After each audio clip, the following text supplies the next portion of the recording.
La inteligencia colectiva es una de las tendencias más importantes que hoy en día se deben capitalizar en el trabajo grupal. La inteligencia colectiva se fundamenta en todos los principios de vida, de observación de lo que son las hormigas, cómo trabajan las hormigas, cómo producen, cómo construyen. Y entonces nosotros, a partir de un caso particular, vamos a trabajar la inteligencia colectiva. La inteligencia colectiva también respeta mucho la experiencia personal. La experiencia personal se pone al servicio de los otros.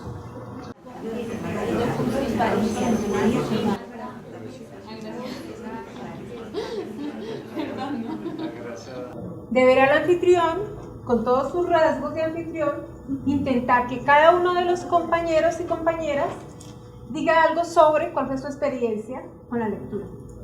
Pero adicional a ello, el grupo deberá plasmar sus ideas, conceptos, lo que ustedes consideren en este pliego de papel periódico.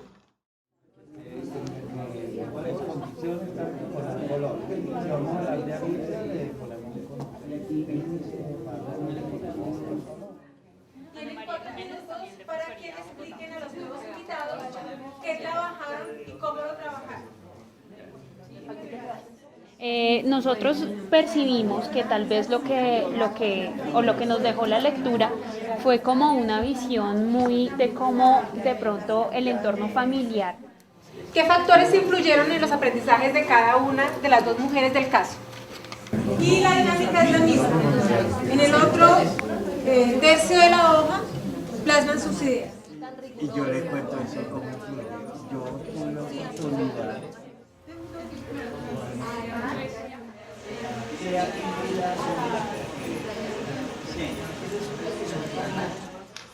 Quiero que nos fijemos en algo, cómo las preguntas van evolucionando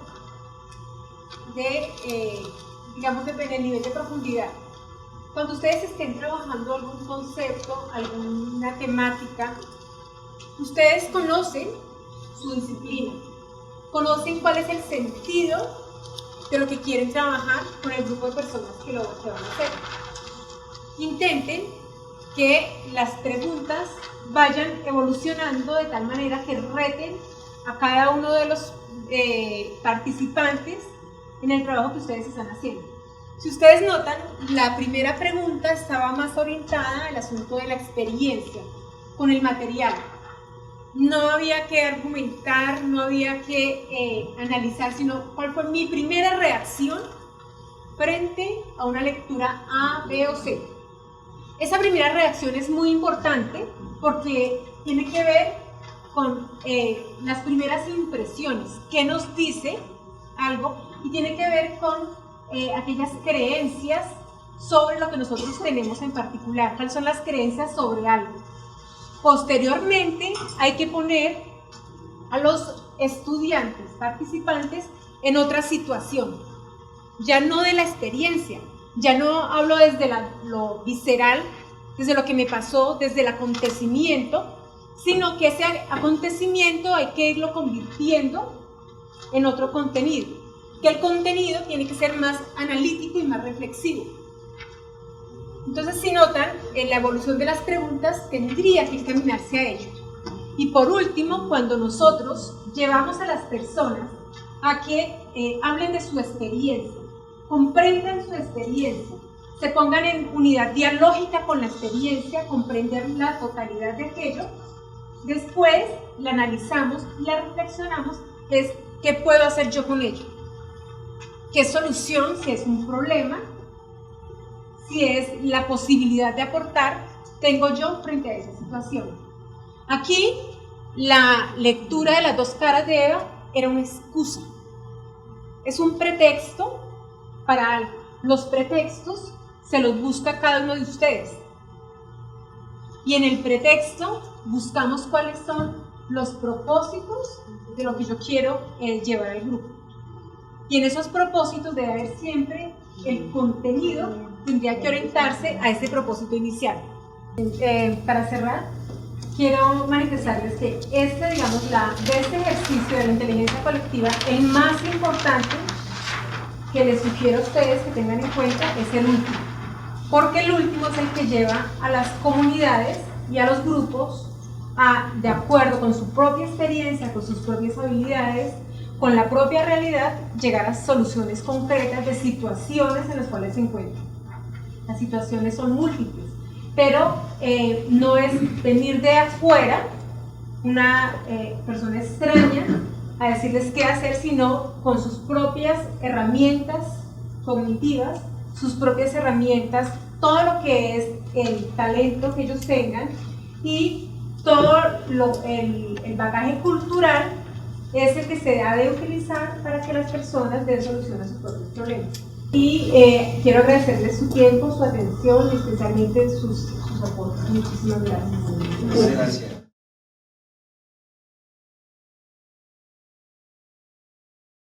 Realmente, la didáctica se concibe como una disciplina que enmarca todo ese proceso de enseñanza-aprendizaje, como decían por acá.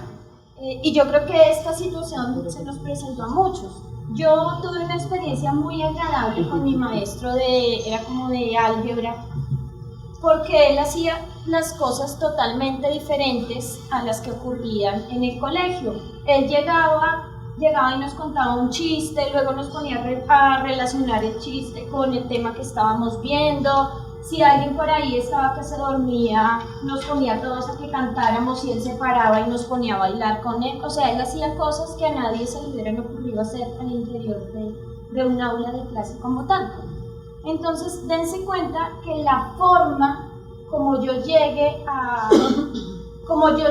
ese conocimiento a ese sujeto que aprende, es lo que va a permitir que haya o no haya una retención de ese aprendizaje. Cuando hablamos de la didáctica nos referimos precisamente a eso, a esa forma como el educador está llevando a cabo el proceso. Uno como maestro, ¿qué hace? Yo tengo que hacer que este aprendizaje tenga un sentido para mi estudiante. ¿Cómo lo hago? Tengo que mostrarle para qué le sirve. Si yo como maestro le muestro que eso que le esté aprendiendo le va a servir para su vida, ya estoy empezando a generar un aprendizaje significativo, un aprendizaje con sentido. Yo creo que también nos pasó, decíamos, ¿yo por qué me tengo que aprender esto? Y el profesor nos decía, porque sí, porque así está en el plan de estudios y porque hay que aprender.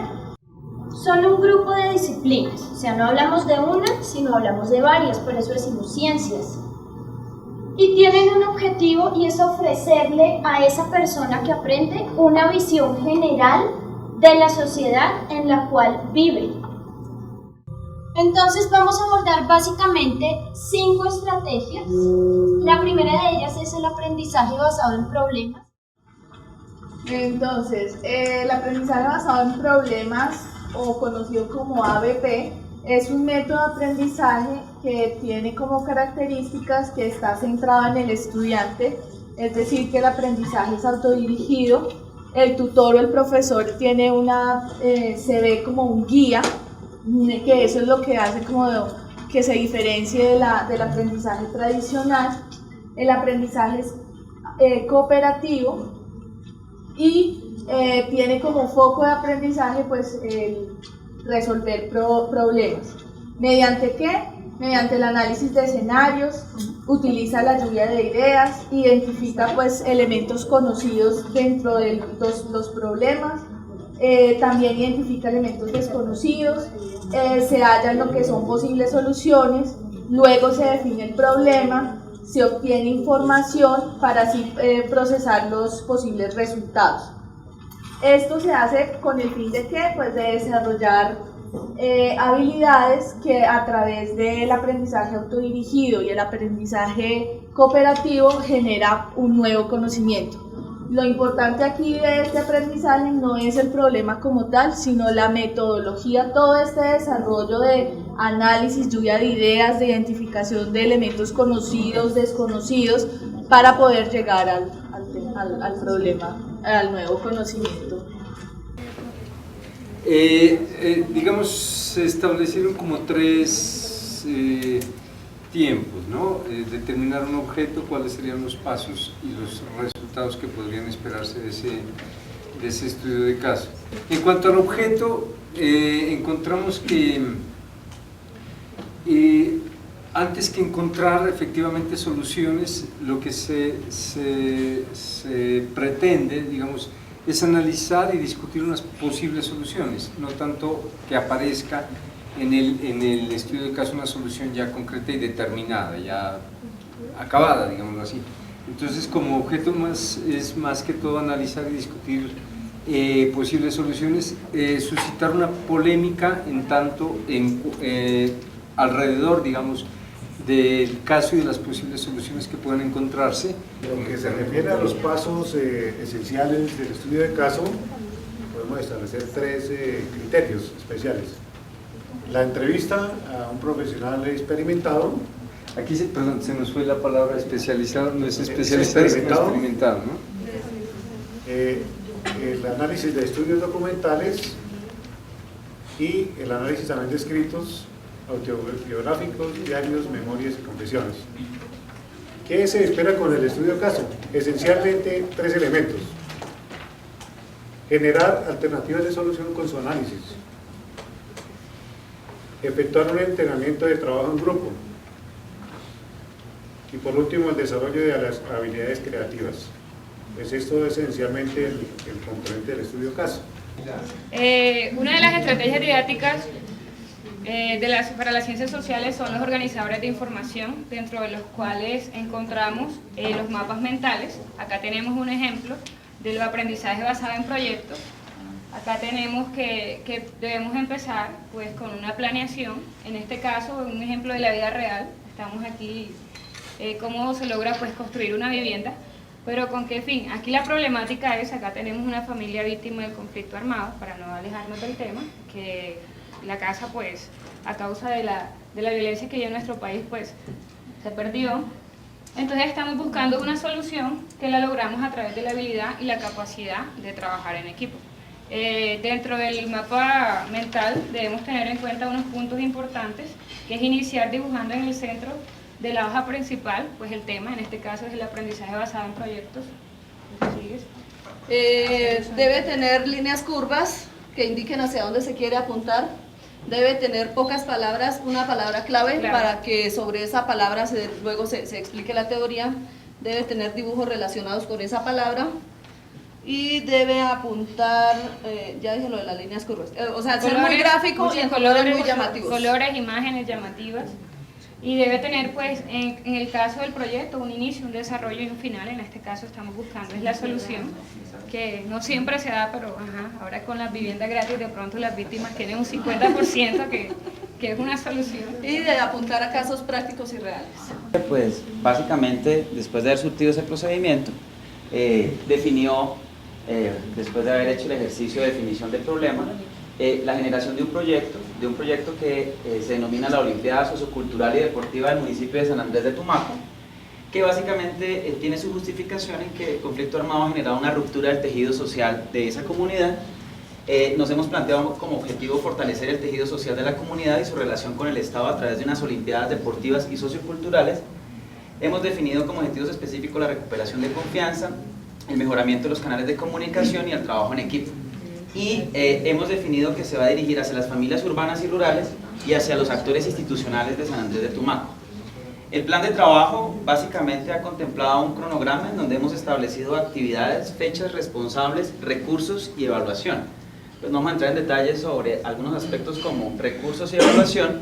En evaluación hemos sugerido definir unos indicadores que den cuenta de los objetivos específicos orientados hacia generar capital social, solidaridad, confianza y canales de comunicación, de manera que medimos los indicadores previamente y después de haber realizado el proyecto nuevamente medimos para evaluar si efectivamente se han cumplido los objetivos. Diferente. Aquí tenemos un organizador de información sobre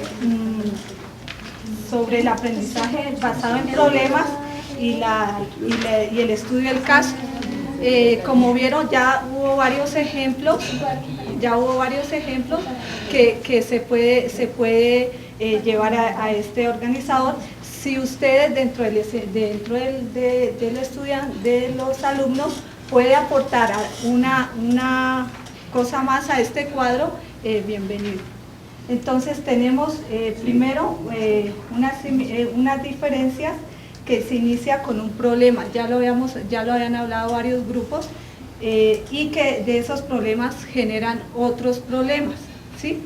En el estudio del caso, ya se conoce el caso y son casos reales, se inicia con el caso, pero no van a generar otros, ¿sí? De las similitudes tenemos que para ambos procesos se conoce el caso, hay un análisis del caso, tenemos para ambos casos lluvia de ideas, ¿para qué? Que todo va encaminado a que exista una respuesta, o no importa el proceso, o sea, más que todo es esa parte. No, al contrario, importa más el proceso, más no como tal la respuesta. No, existe respuesta, no importa. Sí, o sea, todo va encaminado a posibles respuestas. A que construya mediante esos pasos un conocimiento.